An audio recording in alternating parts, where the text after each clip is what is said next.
रात के सन्नाटे में जब यादें बोलती है, खामोश दीवारों पे कहानियां घोलती है।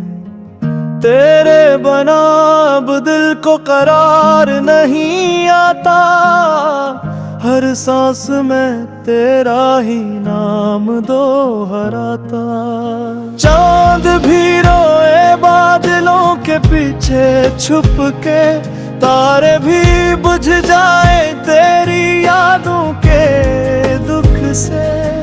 मेरे दिल के मौसम अब सदा बरसात है, तेरे जाने के बाद सब वीरान रात है।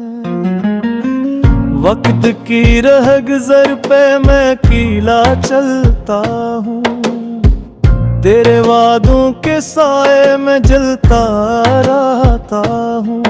तू गई तुझसे ख्वाबों की दुनिया छिन गई, खुशियों की तस्वीर थी जो आंसू में बन गई।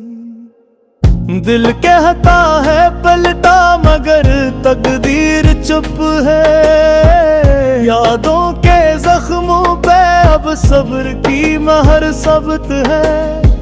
फूल भी मुरझाए हैं तेरी खुशबू के बना, हर मंजर में है धुंध, हर राह में है गुना।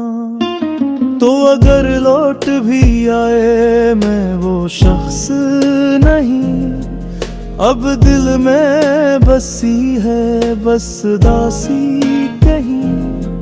मोहब्बत की राख में चिंगारियां सुलगती है, ख्वाबों की करचियां दिल में चुभती हैं।